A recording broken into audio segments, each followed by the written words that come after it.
Good night, everyone.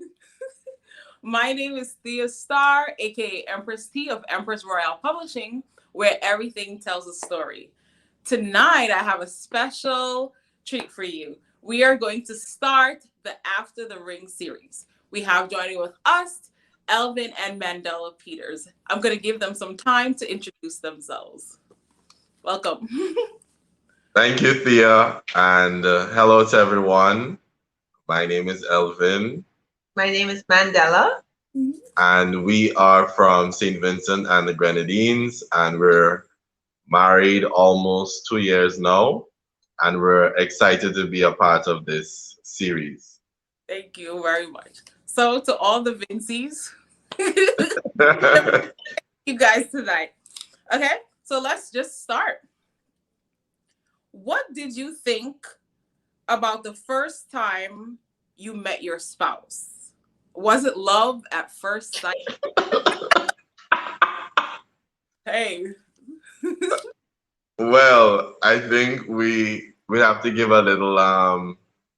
backstory, just a short No backstory. problem. So we actually would have met when we were in our late teens. We actually went to the A level college together. Mhm. So that would have been the first time that we would have met. But at that point, we had not spoken to each other. We just knew each other, knew of each other. Several years passed, about over Many 10 years. years passed, and we met up again, coincidentally or by divine arrangement by the Lord. Divine arrangement. Divine arrangement in January of 2017, and I didn't think anything. I knew who she was. I knew she was Mandela Campbell at the time, Yeah. and I just saw her as someone I knew from school, and we spoke the night and everything, and it was cool. It was good.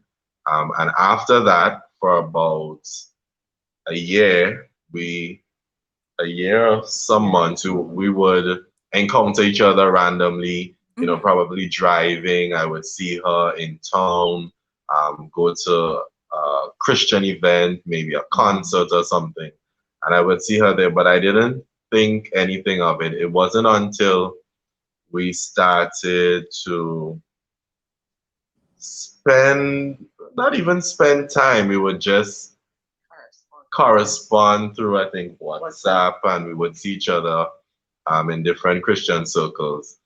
And it was somewhere in that period that I was like, okay, yeah. For me, it was earlier than that. So yeah, so when as Elvin said, when we were going to school together, I knew of him. I can't tell you how I got to know his name or anything like that, but I knew of him. So all these years, I just knew of him. So it was like he was an acquaintance. But then that January, when we actually had our first conversation, like during the That's conversation, true. we're just talking, I kind of giving life updates and just talking very casually. She asked me No, like, no what strings do you attached. do? Yeah, because I was curious, as to, what he was up to and how he was linked with the group that I was there with and all Yes. of that. And during the conversation, it's just like a light bulb. It was literally a light bulb moment. Like, this is a nice guy. Like, Hey. I just felt like, oh, this is a nice guy. I never, would have thought of him in that way. And then sparks sort of, started to fly for me. So I was a year and a few months late actually Oh, in wow. noticing her in that way.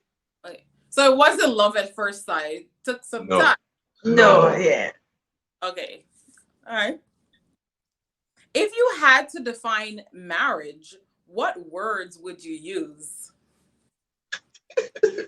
What words? Hard work. The people, tell the people. Hard do you want do you want like what you said, words are a phrase? You can words, examples. Just tell us if you had to describe marriage to someone. Marriage. I would say a partnership, teamwork, um, challenging. Wow. Well, So I want to say Oh, my own thing, you know. yes. So I would say marriage is, it's a beautiful journey mm, that has,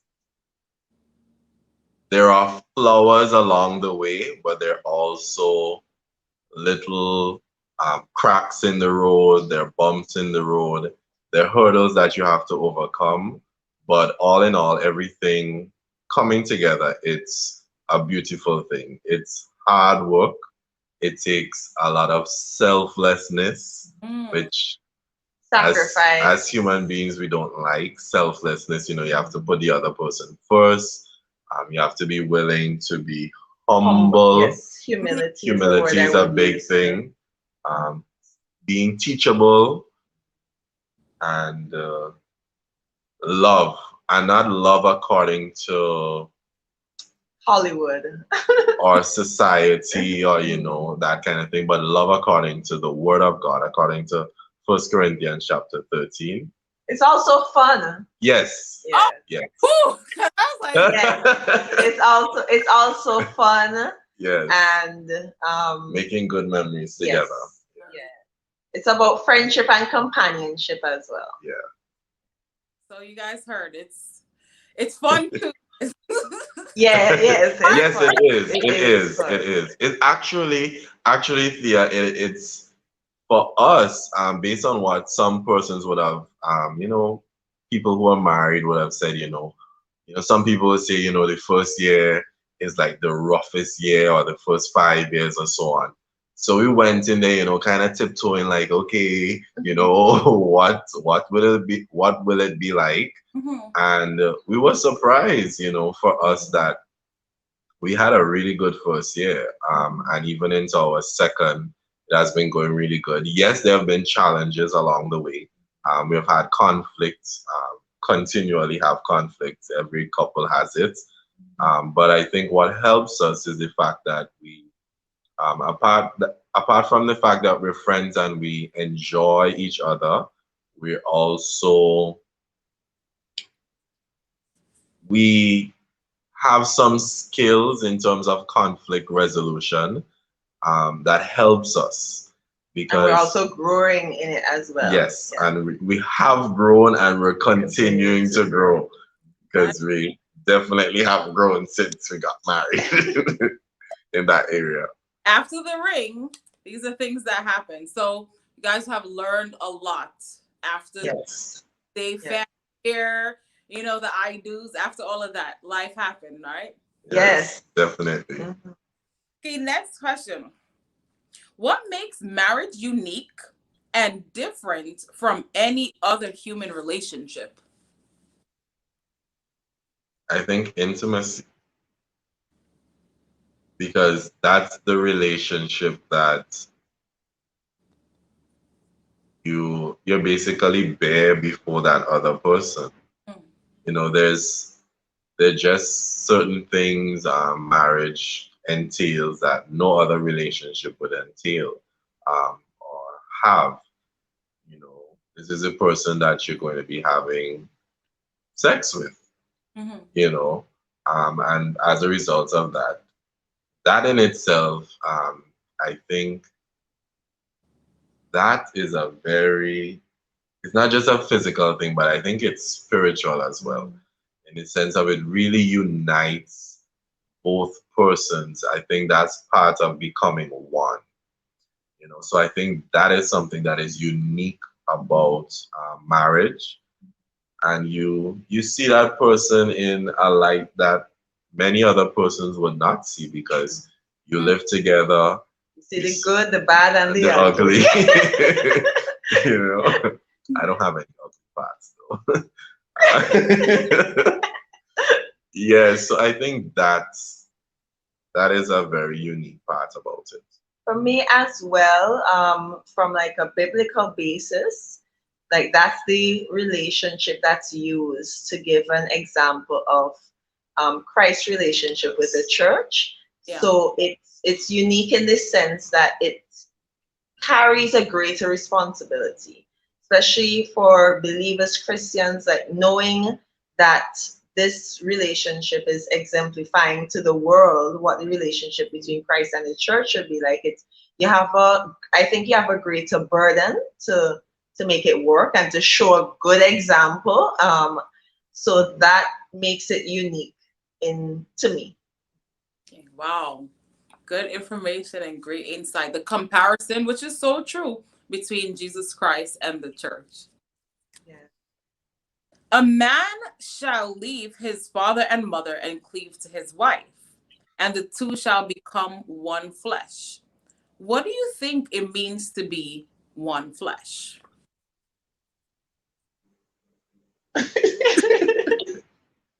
But I think we're actually finding that out Hmm. as we go along the way. I think it like before you get married, or let me use us for an example. Before we got married, we knew each other. We knew quite a bit about each other. We knew enough that we were able to make a decision that we would get married, decide to spend the rest of our lives together. But after we got married, and in now we are learning more about each other. We're becoming more aware of the of each other and knowing each other even more. So I think in that conflict comes up because we're two different individuals. We have things in common, but we are still very different, and we see things differently as well. So as a result of that, conflict comes up. So we have disagreements and so on. And through those things, or through those disagreements, I think we're learning how to maneuver through, or how to live with one another. And I relate that to, or I make a comparison to, let's say, a couple who has been married for 25 years. There are things about, for instance, a wife. There are things about her husband that she may not like, but those are things that she may have been encountering with him for the last 25 years. They're not moral issues. They're just things that she would wish she would do differently. And likewise for the husband with his wife. And I think when the couple is able to look past those things and not allow it to bother them as much, it helps them to become more at one, and becoming one.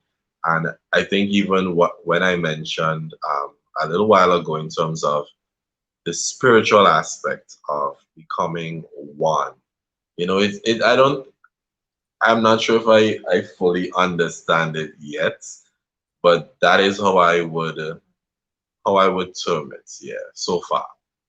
I agree with what Elvin has shared, and also, well, the physical act is, I think, is a part of becoming one. That physical act of sex, yeah. Physically in that moment you become one. So that's the physical aspect of it. Also, I think oneness has a part to play in terms of purpose as well. So though both parties may have different callings, but you're working together towards one purpose. So you come to a sense of oneness. So it's like it's not Elvin just going and doing his own thing over there and I'm doing my own thing, but the end goal, the big picture is we're working towards one purpose together. There's something else I thought of. Oh, and another thing through our marriage that we've spoken about as well is becoming one is like realizing too that you're on a team. It's both of us, we're in it together. So it's not, I'm not fighting against you, or I'm not in competition with you, or I should not be in competition with you, but we should be working together towards that one common purpose and have that one mindset that, we're in this together, we're going to help each other through the journey. Another aspect of oneness is appreciate, and I think Elvin mentioned a bit about it, appreciating each other's differences Mhm. and seeing, okay, why is it that God brought us together? So like Um, there's some aspects of Elvin's personality, which is so different from mine. But me not just saying, "Oh, I wish he could be more like me," or him saying, "Oh, I wish he could be more like me," but seeing where those two fit in together and how, okay, we need some of that strength, but we need some of that vulnerability as well. So even in working those differences out and appreciating them, embracing them, I think that brings us to a place of oneness. We're not there, we're still along that journey, but we're learning more as we go along. Wow, that is so profound because a lot of people, when they hear that term one flesh, they always think about the physical act. You know, after you consummate your marriage, they always think, okay, now, Right. but I love how you both pointed out that it's about a mindset. It's about being one with purpose, Yeah. destiny, mindset, and all of that. So that is great. So oneness is holistic. It's not Yes. Yes, Yes. yes. that is so amazing. Thank you for sharing that. You're You're welcome. welcome. Have you shared with your spouse how you came to the Lord? Do you regularly talk with each other about the things you are learning on your spiritual journey? Yes. Yes. We have shared with each other about how we came to the Lord, I think during courtship. Yeah. And well, we have devotions together. So during devotions, and so we would speak about how the scripture is impacting us. But even on our separate walks, we would. Well, we don't have any children, so it's just the two of us. So we talk a lot. So we talk about, I feel the Lord saying such and such or leading. Yeah. So we have those And discussions. me with my revelation. Yes. Yes. Because I'm a deep thinker, so oftentimes I would be like, you know, Mandela, I was thinking this. This is what I see, and this is making so much sense because of that. And she be like, okay, yeah. So yeah, we share definitely a So, lot with each other. grown spiritually, even coming together. Yes, Yes. that scripture in Ecclesiastes that says two are better than one. Hmm. I understood it after I got married.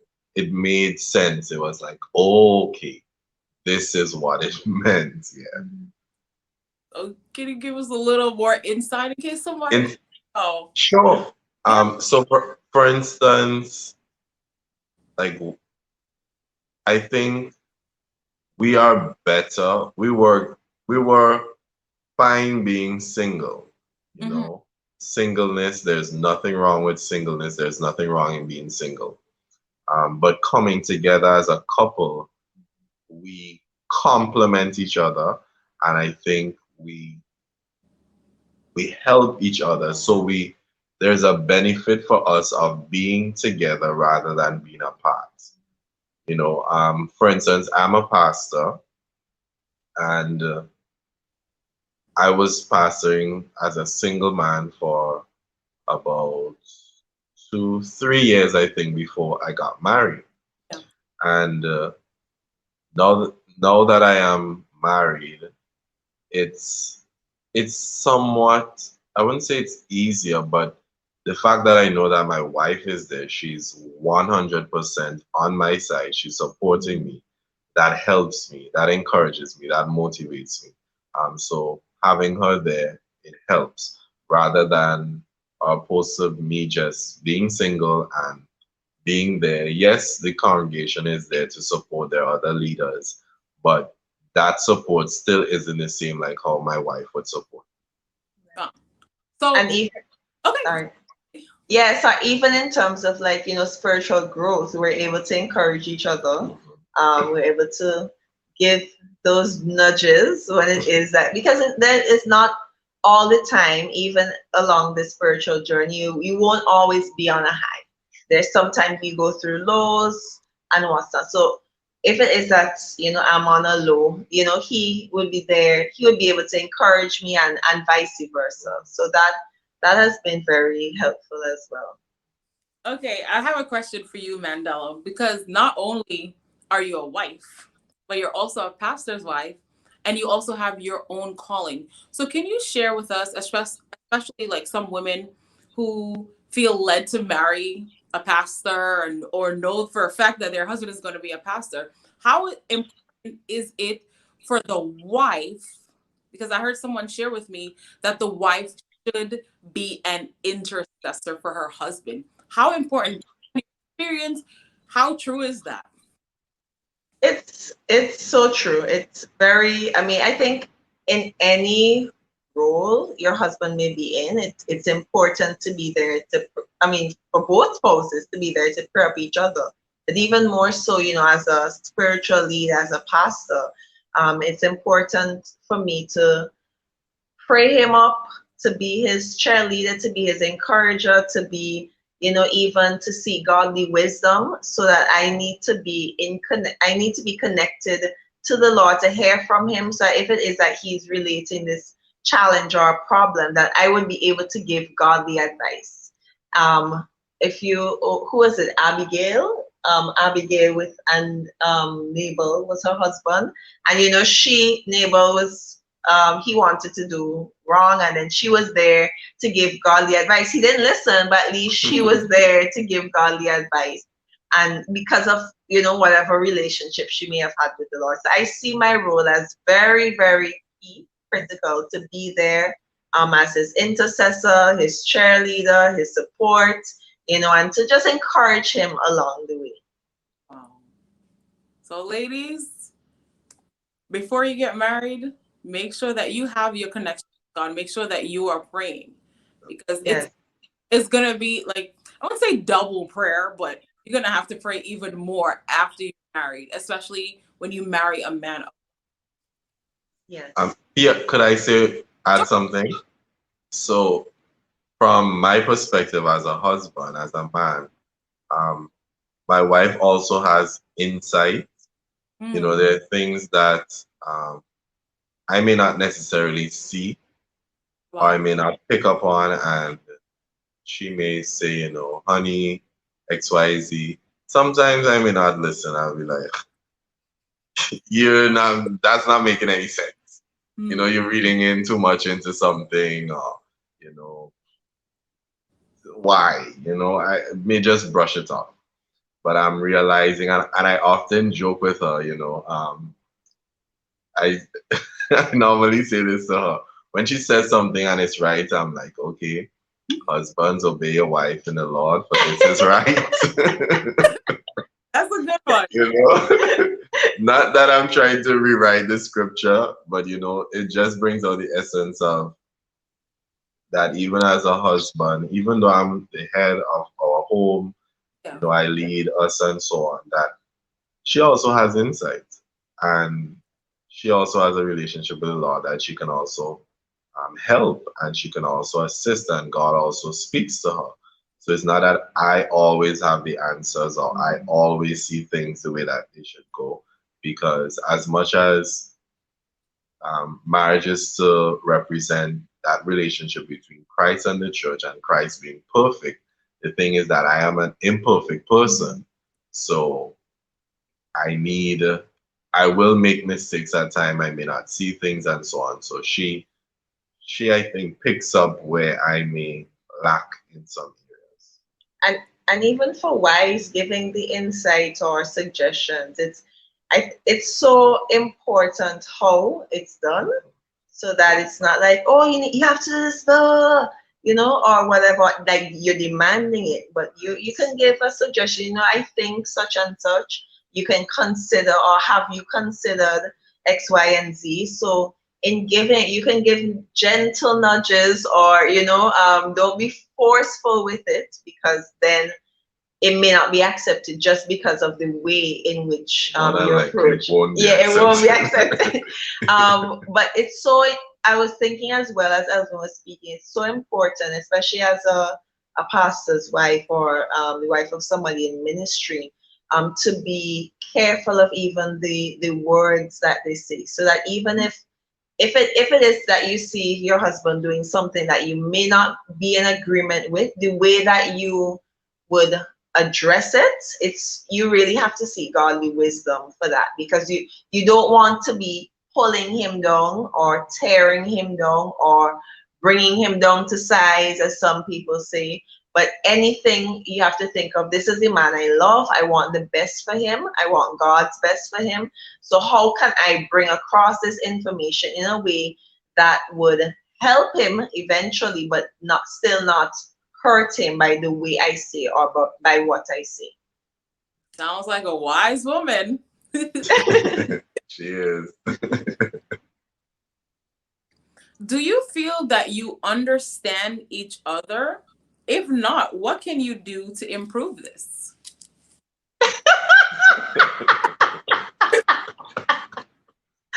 That kind of laugh, that's there's something under there.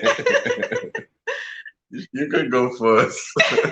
Yeah, there's sometimes, because of, as we mentioned earlier, differences in personality. There's some things we just do not understand about each other, because it's like, I just cannot understand this.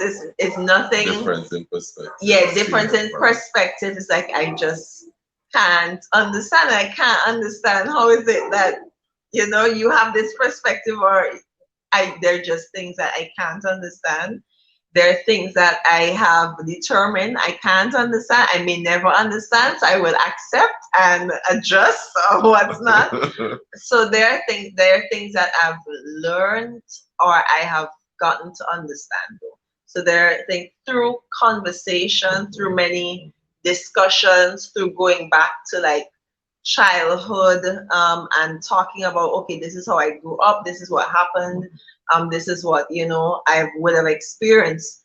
There's certain things you will get to understand having those discussions. Other things, only if the Holy Spirit reveals it, or the Lord comes in a burning bush, and but there's some things you won't understand, and you just have to appreciate that, okay, that's your perspective, and we'll either agree to disagree or adjust, and that's the way it is.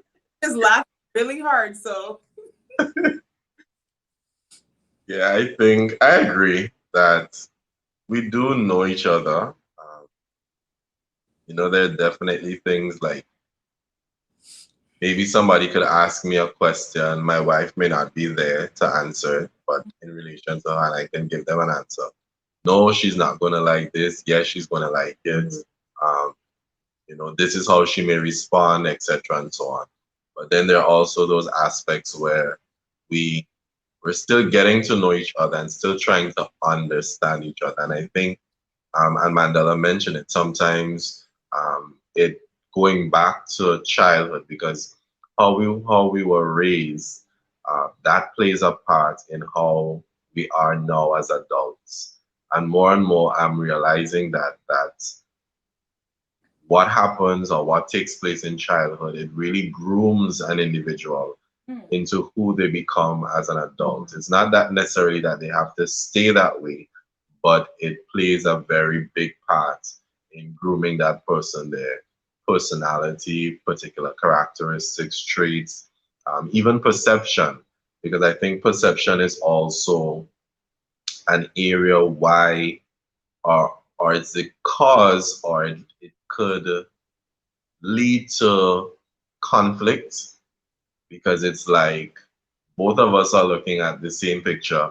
And if in psychology, one of the things I remember learning is about 3D and 2D perceivers. That two different people, one could be a 2D perceiver and one could be a 3D perceiver, and they look at the same image, but the one who is 3D, they can see more images in that picture than the one who is a 2D perceiver.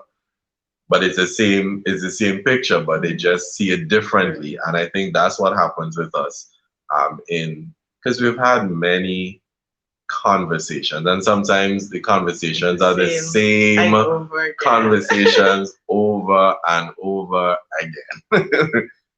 And when we have those conversations, like, but didn't we like talk about this before?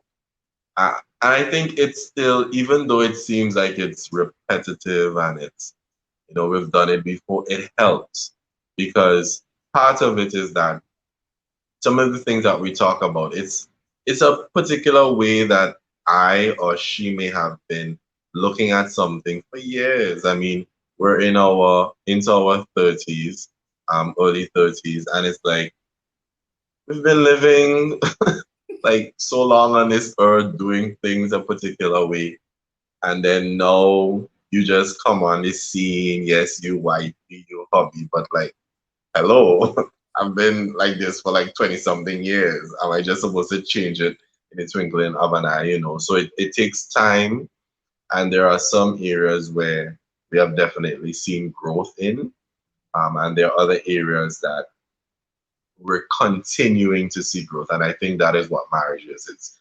continuous growth throughout the years, as they come. And I want to give an example, a recent example. I'm sure hubby I won't hope mind. you're getting my permission. Where I think it was just a few days ago, like there was this thing I would say, and I guess a lot of ladies will have the same perspective. Like, I don't want to tell you what to do. I want you Oh, to know that this is what you're supposed to do without me telling you. I want you to be able to like Oh, think of this. You can so think, okay, I'm coming home, think that okay, think ahead, like okay, I may be hungry, so prepare something or what's not. So then, he would say, but you can just say if it is that this is what you want, just tell me that this is what you want. And I was like, no, but it takes away from it. And, I just want you to know and to do it, and that gives it more like, oh, wow, he thought about it. And he couldn't understand that. And then recently, it was switched around where he recently told me, he's like, you could just do it without me having to. I was like, well, praise the Lord. Finally, you understand what I've been saying all this time. Praise the Lord, you experience what I've been saying all this time. So as you go about, you gain that understanding. But you so certainly get to know a person mhm. more and more after marriage. Definitely. so which one are you? 3D or 2D?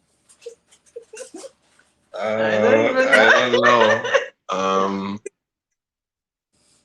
I don't know. I'm not sure. You don't know. No, No. I think I think it depends on the context of the situation. I may see it one way, she may see it another way, and it's not that either person is wrong. For instance, like when Go ahead. like when we host persons, like we may have Oh, couples over yes. or family members or Good so, example. and I remember this one time we had some friends over, and we were leaving.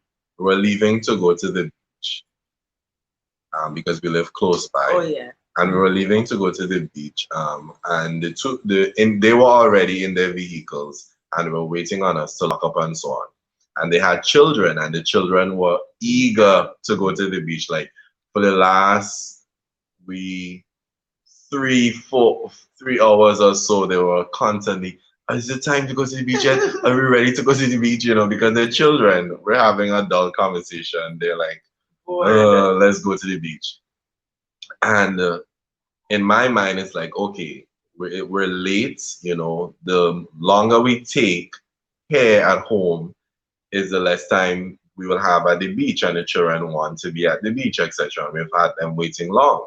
So let us leave. And then she is concerned about, oh, we need water, and we probably need some juice, and we need something that we could probably eat. And I'm like, Mandela, we're not going to be spending that long at the beach. That is not important. We don't need it.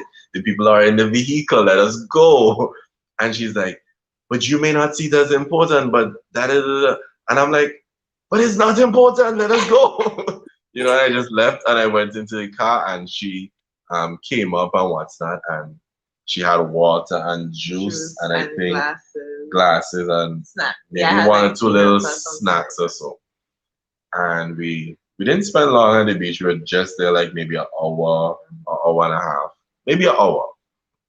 And when we were finished, when we came out of the water, persons were asking for water and so on. So they were able to get their water, their juice, and so on. Okay, Mandela. So so then we had the conversation after, um, when we came back home, and she was like, you realize that Mm. nobody made a fuss that they were waiting on us and so on and so forth. And they, the water and so on was, people used it, they asked for it and it was there. And I was like, yes, I understand that and so on. I said, but at the same time, because we have a challenge when it comes to time. Mm-hmm. I am more time focused, and this is the time we need to do this, etc. and so on. And she would be on another level somewhere. I'll just put it like that. But from that is where I can see, that's where I say insight, Yeah. because I wouldn't think of that. Mm. Like we're going to the beach, we're not spending the whole day. Why do we need drinks and food and but from that's why God put men and women together, because where what men don't see, women can see, and what women don't see, men can see. Because there are other times where me being time centered and time focused, that helps us, because it's like we may be going somewhere or we have to do something, and I'm like, Mandela, no, if you do that, we are going to be late. It could be 3 hours in advance. I can tell you we're going to be late, because you're going to have to do this and do that and do this, and all of that calculated will go outside of the time frame that we have. And so it's really that's the beauty in it, in the differences in each other and valuing those differences. So You it's, may not understand all of them, yeah, but you.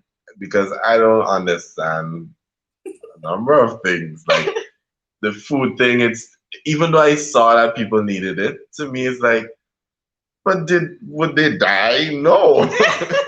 We just had a really good lunch, lots of food. I'm like, they could get food when they get back home. That's how I think. But it's Mandela understood it's children. Yes. exactly, Yes. yes. And I think with that too, it's allowing each other that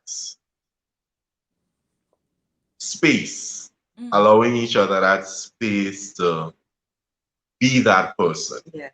I remember, I think it was something she wanted to do, and I'm like,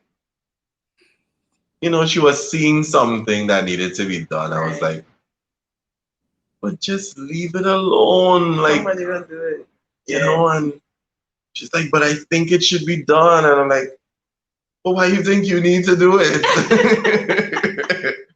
I'm like, and she's like, but I think, and she's, we had a conversation about it, and she was like, sometimes I have these inclinations, and when you say to me, just brush it off. I feel like if, you're stifling me in a sense from doing what I think really I should be doing. And I remember that because it stood out to me, and I was like, okay, I may not see it the same way, but God works through all of us. And this may just be an area where, she's gifted in, or the Lord, she's more inclined to that. So it's like That. both balance each other. Yes. Yeah. Yeah. Very much so. Okay. Next question. Finish this thought. I wish that they told me about blank before marriage. What did you? I wish Mm-hmm. I wish they told me about physical affection before I got married. Mm, Mm-hmm. mm. You. Over to you, Chuck. Hmm. No. I could say it for you. You say what? She The would she opposite would way? say, I wish they told me about the lack of physical affection in marriage before I got married.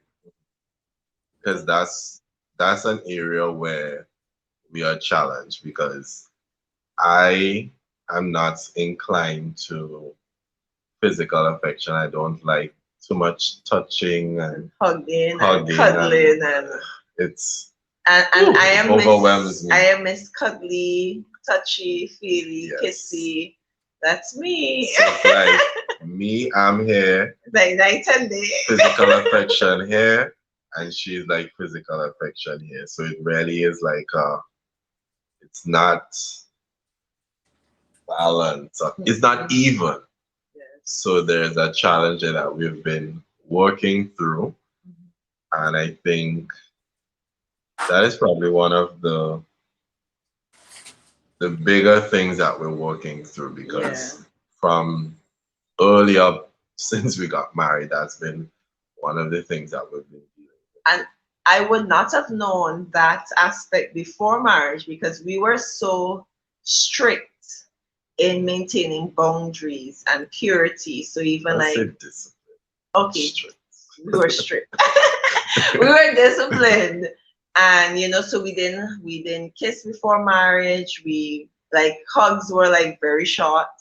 Um there was no cuddling up or snuggling up or anything like that. So we were very so it's like in my mind, okay, you do all of this and then you get the reward in the end. And in my mind, marriage, that is the opportunity, that's the avenue for PDA and to be holding hands and then hugging and kissing and just being all over each other and cuddling. And so I'm like, this was my expectation of marriage. And then it's like, no, you still have restrictions. I'm like, this is not, yeah, they didn't tell me about this one. Yeah, so but we've been working through it and trusting God in the process.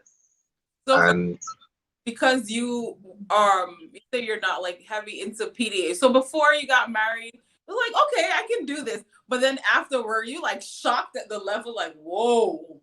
yeah, and but the thing with it is that because I am sitting here listening and I'm thinking, somebody may be listening and be like, that's why they should have done it before they got married, so Mm. she would know, etc. and so on. But we made that stance because we wanted to, honor the Lord, honor each other, because we know what those things could lead to, etc. And it's not a matter of um, we want out of the relationship or out of the marriage because this is a challenge. We have marriages face many challenges. You could not be as disciplined as we were through courting, etc., and you will still face challenges. There are people who will decide to go and have sex before marriage because they want to test the water. Hmm. um, and they will still have challenges, even still have sexual challenges, etc. So it's more about learning to work through challenges because I think in this day and age, a lot of what people are ready to run and give up on marriage and relationships when they encounter challenges. But challenges are just part of life, and that it makes marriage what it is because it's working through those challenges that help us to grow closer together. I remember us having one night we had a very very intense conversation. We were in our room and we were on the bed and we were talking. And I remember at one point I was like, oh my gosh, this is like so, I hate these conversations. And then the conversation went from being so intense to us being like, oh my gosh, like this is a really good conversation that we had. Yeah. You get breakthrough. Well, we get breakthrough when we work through the process, when we work through the And talk conversation, through. and it usually starts pretty intense. Pretty It can get even more intense, but then once you get around that corner, it's like, okay, we've broken the back of this thing, and we can now laugh about it and bring down the tone, and and it's a lighter conversation. But you can't get to that point unless you go through the rough waters first and you brave the rough waters, because there's a temptation to be like, I don't want to have to deal with this and And not be even have a vulnerable. And conversation. I would rather just to sweep it under the rug. So I cannot say that I would have made a different decision had I known this was a challenge I was going to face. I probably would have managed my expectations a lot better. Yeah, So it's your mindset. right. Yeah. So that's another thing that would be like, managing your expectations. So that when you go into marriage, you won't be like, oh my gosh, what is, what is this? A question for you, Mandela. You said that you were like war with the PDA. So for maybe some women out there who share that experience, how did you, like, I guess, hold back? Especially that you were more like touchy feely. How did you hold for all that? It's still hard. I still struggle because there are a lot of times I just like it. It comes affection naturally. affection and physical touch comes so naturally. So even though I say in my mind, okay, I have to respect, his wishes, and it comes without thinking. I would, hold his hand or try to play with his Like hair. yesterday when we were in Or town. yeah, we were in town walking, and then I just grabbed his hand here, and then he was okay with that. So I went down to hold his hand, and he's like, okay, you're And, going too far.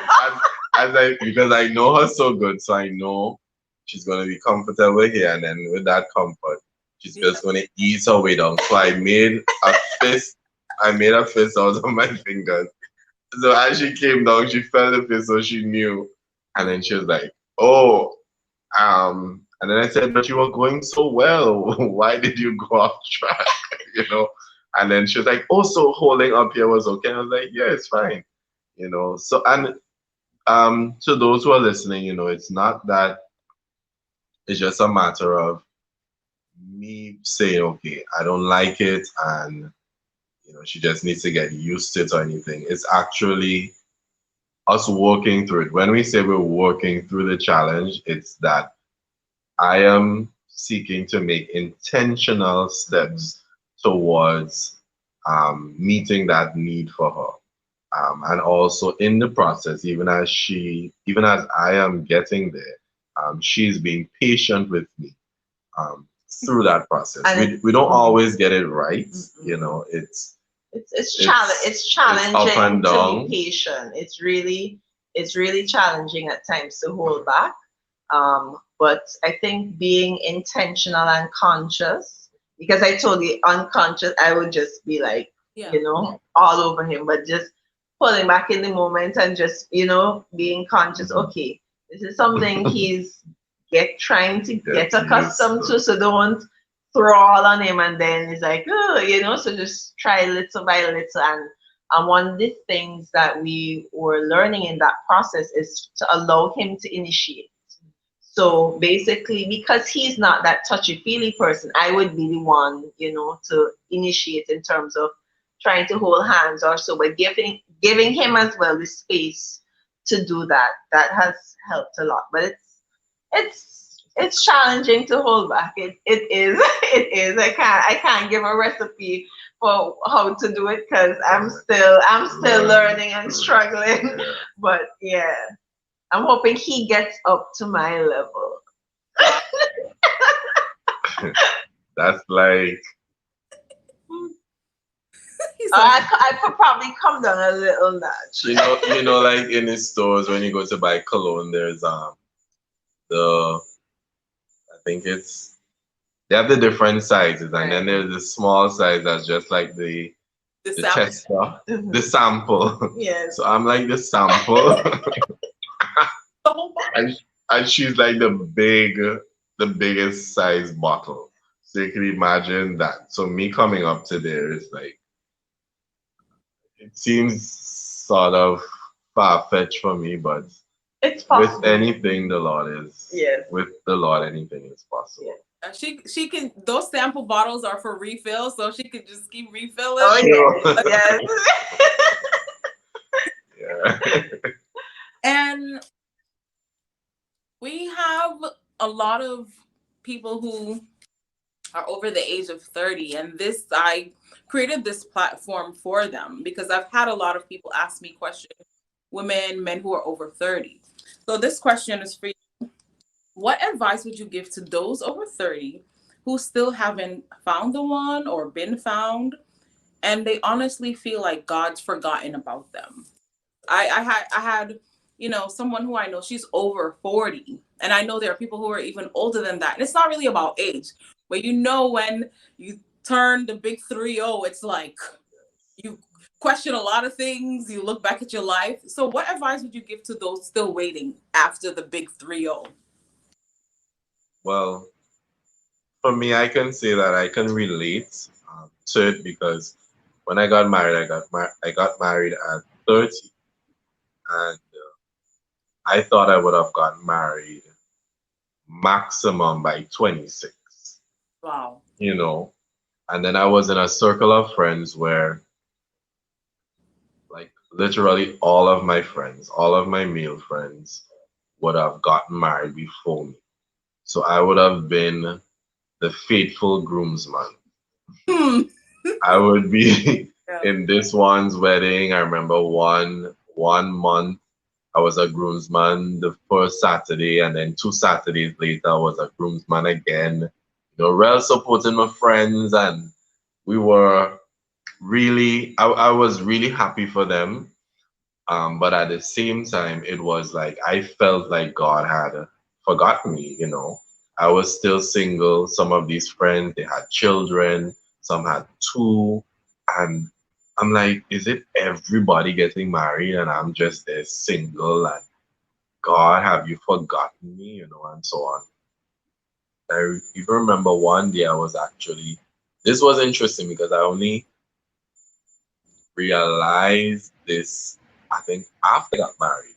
Mm. I was heading to this seminar or something for pastors and spouses. And I remember driving to the place, to the event, and it was in the afternoon. And it was a Friday afternoon, so there was a lot of traffic.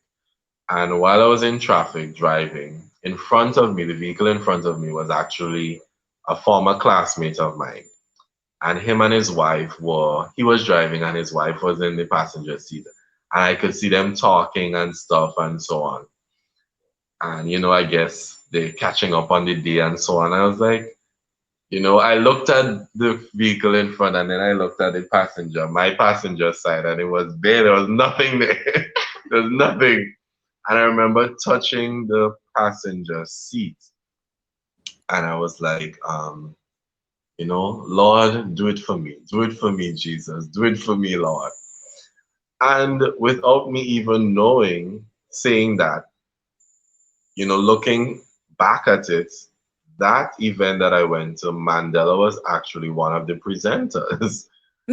There, Nice. I didn't, we had not, That was like a week or 2 weeks before our first right. conversation.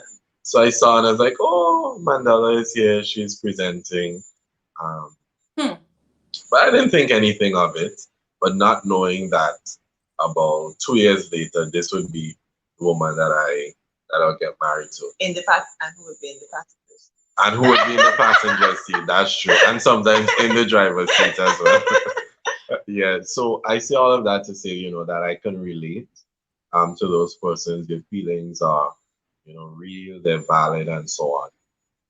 One of the things that I realized from my own experience is that it happened for me when I wasn't even expecting it to happen. It was really me just doing what the Lord would have me to do, which I would encourage persons to do. Yeah. Just be involved in the work of the Lord. Let God be your everything, your all in all. You're just seeking to please Him and allow Him to do it. It's easier said than done because if you've been waiting for quite a while, especially because of how society and even our churches, especially our churches, in some cases, Yep. how it's like you see a single person, and I experienced it as well, and I hated it. I hated it. Wow. I still hate it to this day. Where persons would be like, you know, um, So we're waiting on to get married. Hmm. We're waiting on. Pick one. Just pick one. All these young ladies out there, you can't just pick one, just choose one, etc. and so on. And it was like almost as though scolding me for being single. And I was like, huh? What? It's like, is it that it just works like that? I just go out there and I say, eeny, meeny, miny, mo, and I just Hmm. pick one. Isn't it that this is something that is serious, that it's a lifelong commitment, it's a covenant, it's something that I need to seek the Lord about, and that the Lord in His right time will bring that individual because she came into my life at the right time. Had she come some years before, I would not be ready for her, and I would not be able to treat her the way that she needs to be treated, and I would not have been mature enough to deal with a relationship and a marriage and so on and so forth. So to those persons, that's what I would say. To be heavily involved in the work of the Lord and whatever God has, laid upon your heart, called you to do, and find yourself in that, and also pray, continue to pray to Him, let Him know what's on your heart, and so on. I remember right before I started to notice, I went through like probably like 2 3 months of like I would call serious depression. Wow. I was functioning, and this was me pastoring. I Hmm. was functioning, I was preaching, I was doing all that I had to do. But the times when I was by myself, I was really low, I was really down, and it came to the point where I had to pick up. I actually left here and I went to Trinidad so that I could have a conversation, with I'll call my spiritual father, um, and just to connect and let him know what was going on, and we had some conversations and so on, and that really helped. And talking about things, I'm realizing that talking things through is therapeutic. Yeah. It helps, and a number of the challenges that we see and face in our societies is because people don't talk. People deal with things on the inside and it just eats away on the inside. But we need to be able to speak about them. And it's part of that is creating a safe culture, a safe space where people feel free that they can speak. Because I think about it, I left St. Vincent and the Grenadines where there are over 100 and something thousand people, and I went to Trinidad to speak because he was my safe space. I know that I could trust him, I could talk to him because we would have built that kind of relationship. Wow. Yeah, for me, I had a timeline as well. So I said I saw my older sister. She went to university. She met her husband in university. Right out of university, they got married. 2 years later, they had children. So that was my role model. That was my example. And like, okay, I'm going to university. I'm going to meet my husband there. So I kept looking, looking, looking, looking, looking. He never came. I said, okay, I'm going to law school. I may meet him there. Looking, looking, looking, looking. He's not there. Practice. I said, okay, let me go back. And it didn't happen in my timeline. So it's okay. I'm 25. When I said it came, went, okay. 27. That's the new age. So by the time I'm 27, I'll get married. 27, no marriage, nobody. I said, okay, by 30, Lord, 30, yes. 30, 30 he was. well, 30 things were, well, You didn't know. But I didn't know that God was working. I actually gave up hope because by that time, that would have been after we would have had our initial conversation. I'm thinking, okay, Lord, this is a prospective person here. What's going on? And then I didn't pursue him because I felt like he's the one to pursue me. So I never showed him that I was interested in him or anything like that. So after a while I said, you know what? These Christian guys out here and They be clueless. They don't know, they're not seeing what's right in front of their face and what's not. And to be very open and real and transparent, there was someone who popped back up in my life from my past, who was not the person who God ordained for me, who I knew. Ishmael while she's waiting on Isaac. Yes, I knew that this was not the person, but I'm thinking, okay, there's this person here, and this person is giving me this attention, what I want, what's not, and maybe this is God plan in a sort of way where I really didn't know, that this was. I knew it wasn't, but you're saying, okay, maybe. And why I brought that example up, because in the season when you feel like God has forgotten, Ishmaels may pop up, Delilahs may pop up, and you may try to do God's work for him and try to say, Lord, you're not working fast enough, or let me try to help you out in this way. And that's something to guard against, especially as you're in when you get to 30s and above. You like, especially for women, time is ticking. I want to have children.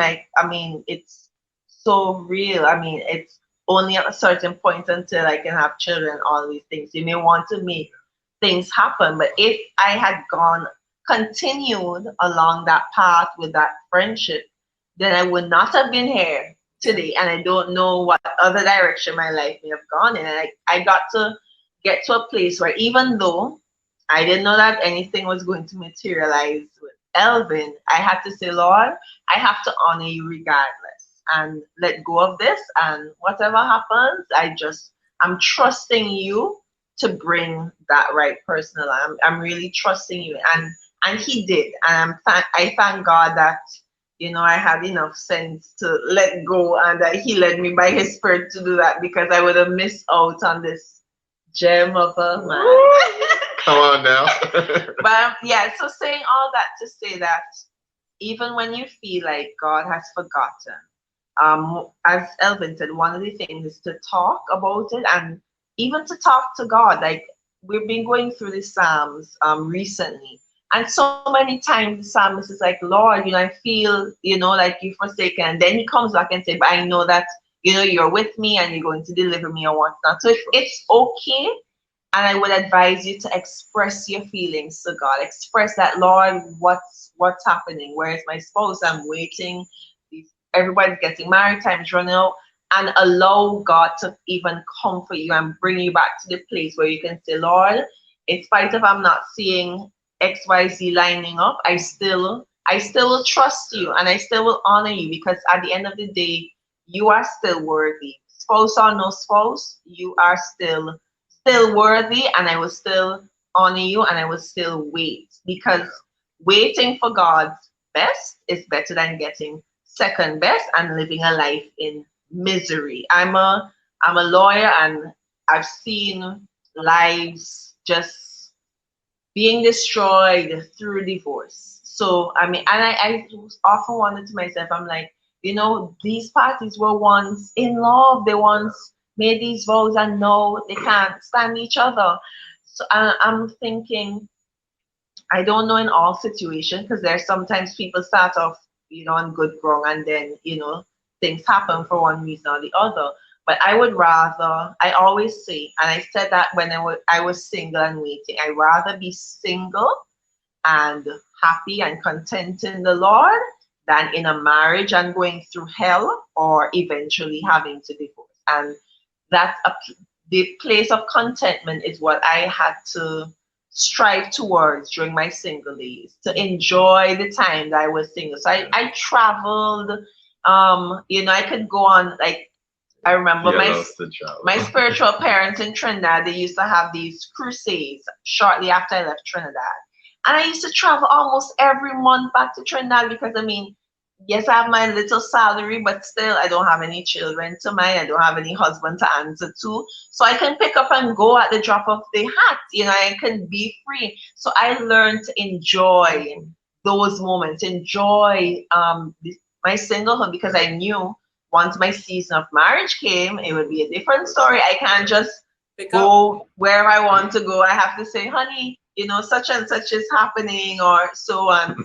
How do you feel about this? And at times, to be very honest, it can feel restrictive. It can feel like, like, oh my, I can't just go. But because I've had that season where I was able to go here, then everywhere, I'm not looking back and say, oh my, I wish I could be single again because I fulfilled, most of what I wanted to do during that single period. So now I can enjoy and understand this new season that I'm in. I remember even when I was single, one of my married friends told me that. She said, Mandy, enjoy your single season so that when you're married, you can truly enjoy being married. So that's one of the things that I would say to those who are single and waiting to live it up.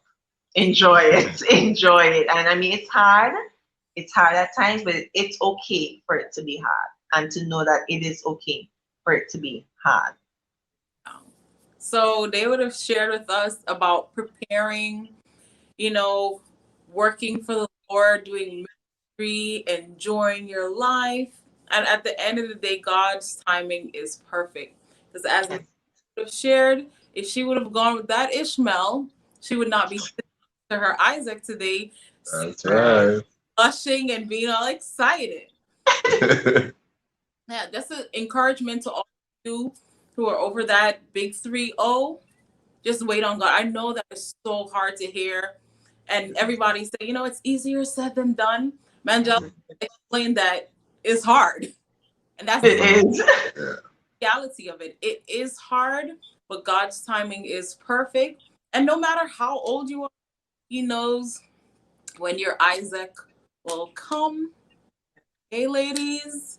And even Elvin would have shared as, a man, the pressure it is for them as well. He didn't want to just choose some random woman.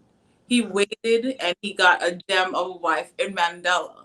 So on both sides, if you wait, you will get the best, and you two can be happily married, blushing as these two. So I just want to thank you both for sharing with us today, for sitting for this interview, and sharing with us how it is after the ring.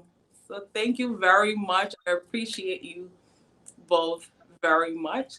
And that's it for tonight's episode of After the Ring.